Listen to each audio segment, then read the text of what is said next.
Buying a house is stressful and it's expensive, but it's also exciting and wealth building. I mean, what it shouldn't be, though, is surprising. In fact, this is why, as a buyer, you get fully pre approved. You do a thorough home inspection and you pay for a third party appraisal. While we might not always love how the report comes back, we are thankful to have the information as we have to make big decisions. To say that there have been a number of surprises, or let's call them uncertainties, these last few years is an understatement. And in addition to the economic, labor, and political stressors, there's also the conversation around how the DOJ and NAR lawsuits are going to change the real estate industry as a whole and the experience that you have as a buyer, possibly giving you yet one more reason to sit on the sidelines, especially with the looming question of how you as the buyer can fund or negotiate your buyer's agent compensation should the seller choose not to. Now, as we draw near to the August 17th NAR settlement effective date, it is important that we continue to talk strategy and solutions to homeownership, as this is the path to financial stability and security for so many. I want to remind home buyers that there are always options. Also, I'd like to share 4 ways that you can negotiate or fund your buyer's agent compensation. I mean, there's more than that, but these likely are the most prevalent. What I don't want to do during this video is to dive into the contract changes or the regulations, as some of those have not been finalized. But I feel a personal responsibility to share the plethora of financial options a buyer has in this changing environment. Because ultimately, I don't want you to give up before you even get started.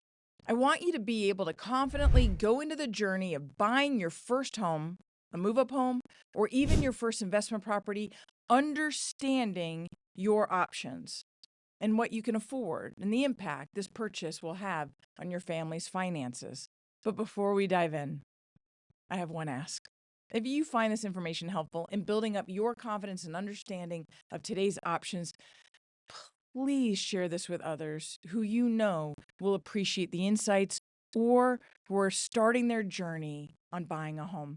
Also, make sure to subscribe to this channel for continuous real estate and mortgage updates, because as we know, the power of real estate can be powerfully life-changing, which is ultimately best experienced with your eyes wide open. As a buyer in this new market, it will be the responsibility of you and your agent to openly discuss and agree to terms of compensation.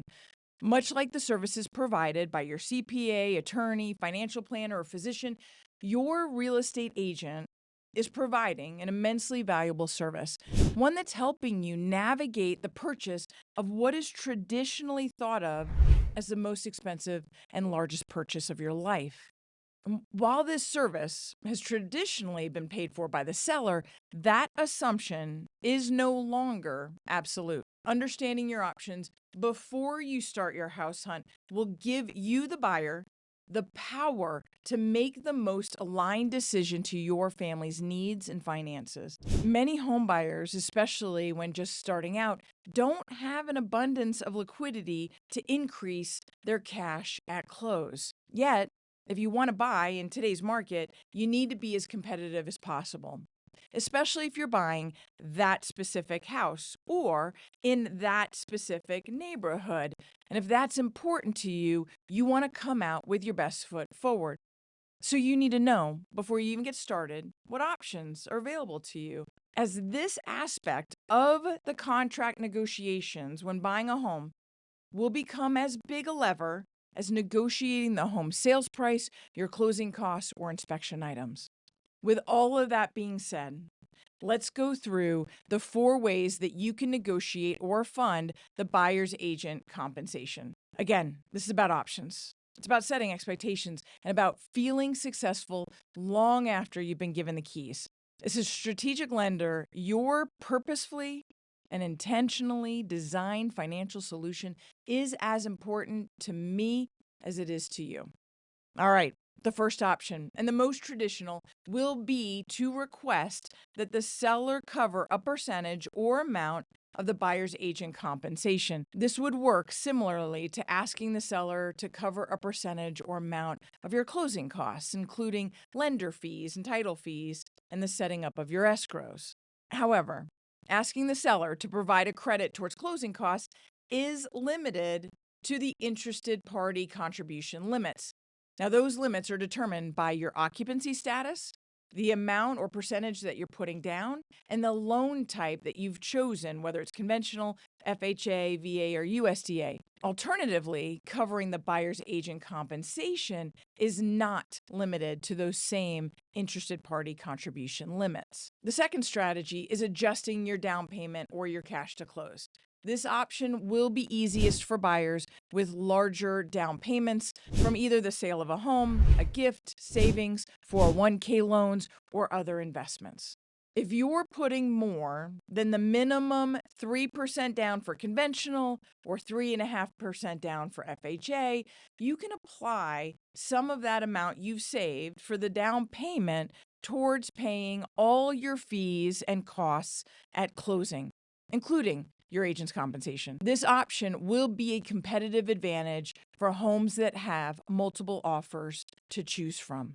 Another option, especially when you know financially that you are secure in the purchase of a home, but you have not had the ability to create a large cash to close fund, is the use of down payment assistance programs and grants. I mean, there are 29 programs in Colorado alone, and many others in every other state. Even if you have the ability to use your own funds for the down payment and closing costs, using a down payment assistance program could give you the ability to carve out some of those savings for moving and reserves. A fourth option is offering a higher purchase price or talking to your lender and increasing your interest rate. Both of these options are strategic moves to increase your cash available at closing. A word of caution, both should be closely reviewed from the lens of what it does to your monthly payment, your cash to close, and your overall equity position, both today as well as 3, 5, and 10 years from now. My team uses a tool called Mortgage Coach to provide a side-by-side example of all of your options that you can choose from to compare the effects of adjusting the terms of your purchase to the overall financial goals. Going into purchasing a home, having reviewed all of your options and openly discussing your desired strategy with both your partnered real estate agent and your lender will ultimately provide you the success you are seeking. Buying a home can be life-changing. Capitalizing on these options can give you the opportunity of moving into homeownership sooner and with less stress. If you'd like to design your personal financial strategy or talk through these or other options, please reach out to my team or comment down below. And if you'd like to learn even more helpful home buying tips, check out this video that I've linked on the screen now. We'll see you next time.